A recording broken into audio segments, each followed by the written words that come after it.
Alright, now, this is the first technique. So if I'm showing you from the series, right, Joe Jenkins is the producer. Robert Liedke here is the um, sensei or master in Akido. He's at least, I guess, a black belt or higher, right? Since the 1970s, he's been studying into Aikido over Judo, which he started in the 1960s. So that's giving you an educational knowledge of the man, because you don't know him, right? I don't know him, right? We don't know him. Nobody knows him. Until we found out he did this martial arts thing. And now we know about him. Now we know about him. So, this is a confrontation with another guy, right? He blocks him, knees him, and pushes him down at the jaw or chin. Right? Here is to avoid the punch by blocking and sidestepping at the same time. If you miss the block, you'll avoid being hit. Right. Okay, so I can show you one technique if it's under educational purposes for copyrighted material. That's what you're doing. That's what I'm doing. I can't show you the whole videos of every technique.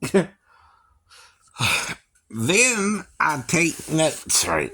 So I say Aikido self-defense number 1. As Uke approaches, which is another term for your attacker, right? Tori, or Shite, as he's also called in Akido, right? Uke throws hook punch to face of Tori, right? Who blocks, knees, strikes and attacks Uke's chin and pushes Uke away. Sound like what he did, right? Okay, in my own words, right? That's called putting it in your own words. You can do that with copyrighted material. Like I did with I'm Not a Perfect Person. I use their words, but I also put it in my own words, singing the same melody, which is what Fallon does on SNL, right? I'm just learning I can do it, that's all. Yeah. And I'll show you one more time, right? This type of confrontation goes on every day in our society. An innocent person walking down the street is assaulted. Instead of being helpless, with Aikido, you know how to defend yourself. So that's called an outside block, right? Because you're blocking him to the outside, you're sidestepping, right? You're then kneeing him because he opens up his midsection, right? And he's now on the defensive, right? The assault counter. Then you push him under the chin, right? And push him down, and then you can get away, right? That's the kind of self-defense techniques I was taught in karate class, too. Except with Cliff Yarn, right? And I can show you that, too. He have what are called one steps. So if someone throws a punch to your head, you block 1, 2, 3, right? Right? Or you block 1, 2, 3 with either hand, right? Now you're also supposed to do it with both hands. So if he comes in on this side, you knee him on that side, you push him back on the other side, right? You also do it on this side. You block him on this side, knee him, and push him back, right? On both sides equally, right? To show you got the technique down. And that's how you learn the technique. Now, they're only showing you the one side. And of course, I'm just sitting on the bed because my back is probably hurting by midday and I'm telling you this every day. Well, why say that you're telling us every day? We're trying to hear from you. Because you don't know me, you don't want to get to know me, and you have your own prejudice ideas about me, and that's the problem. I'm telling you, I'm no harm unless you make yourself a problem.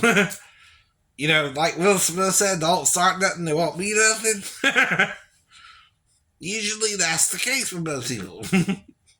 You starting something, accusing me of doing something with my stepdaughter, and I'm trying to say, what the hell are you talking about? I was barely even along with her, and I keep telling you why. I couldn't have done it. You keep acting like you know something you can't know because you weren't there. You can't know what she did or didn't do, even if she told you something happened. It's hearsay. It's hearsay. But you're going to be mad about it. Why? Because I did something with the girl, or grandpa could have done something with the girl. Or grandma, or my own dad, right? Even. I don't know nothing happened with the girl. By the way, at all. But someone does. Someone does. Well, the only one who would not have a reason for amnesia by ex-wife. Oh, what does that tell the daughter happened too, right? And what's she gonna do about it when she's older, can't find a boyfriend, right? Because it ain't as easy as you think to get laid as you think. Right? And then she's gonna be like, well, I can't find a husband to have a baby with, right? My stepdad keeps talking about this, but he says we didn't do nothing, but I don't know. Right. So I'm gonna sleep with my stepdad because now I'm old enough. That's all he's saying too. All I have to do is wait till I'm old enough, and now I'm old enough, and now I'm gonna sleep with my stepdad, right? That's the worst case scenario for the ex-wife too, and the grandparents, right? They raised her, by the way, not me or the bio dad, right? So there again, right? You see the problem, right?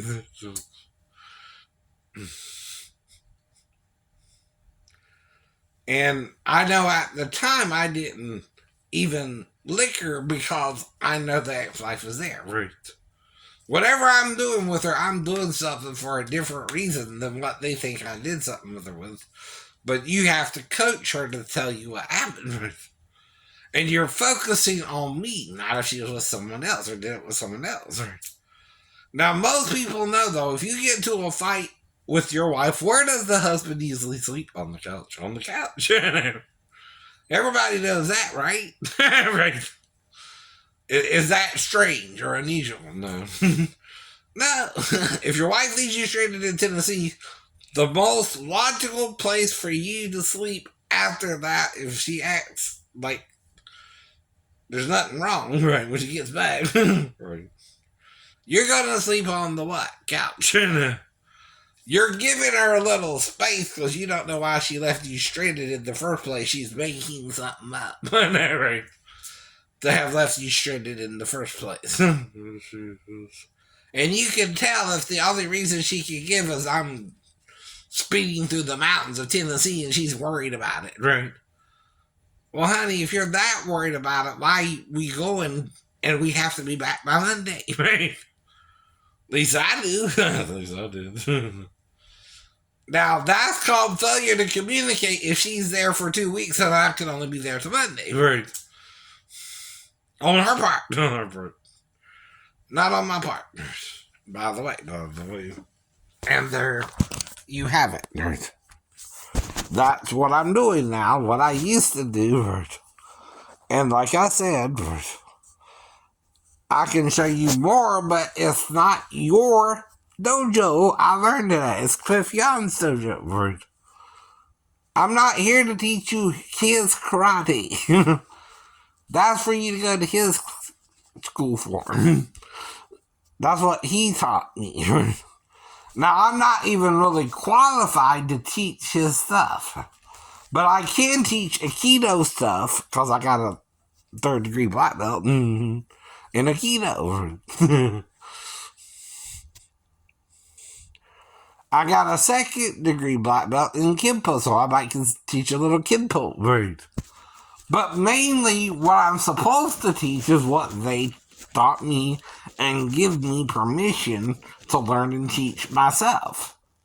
See, both license that the people sign has to do with giving me a license to teach it and learn it. Do you understand? Right. Yeah. Now, why would I get my mom to sign it too? Because she knows I'm a martial artist. She's a martial artist herself, right? She knows what I'm studying into. She studied into it herself, right? And she can validate I'm really looking at the DVD. Right? As can you now, too, right? Even if I can't show you the full DVD, which I can't, right? But I can show you a clip of it, right? That's critiquing 6 DVDs of over a minute hour long. The whole series is longer than that, right? So I'm showing you a less than 10% clip of it, right? And trying to get you to look into it too for your own self-defense purposes by getting Sensei Liedke's video series on there, which helps anyone selling it as well. And like I said, right, I've also showed you how a disabled person can do it, right, as a part of rehabilitation. Yes, I am. And see, then you're getting all bad for some reason. I don't know. I don't know. Or you're on about my hair. What about my hair? It looks pretty damn good for a 54-year-old male. Right? It looks the same to me as 3 years ago since you started breathing up or more. Maybe 4? Since 2019, you've been on about all this. You've been on about the girl in the salon. You've been on... Which I asked her age.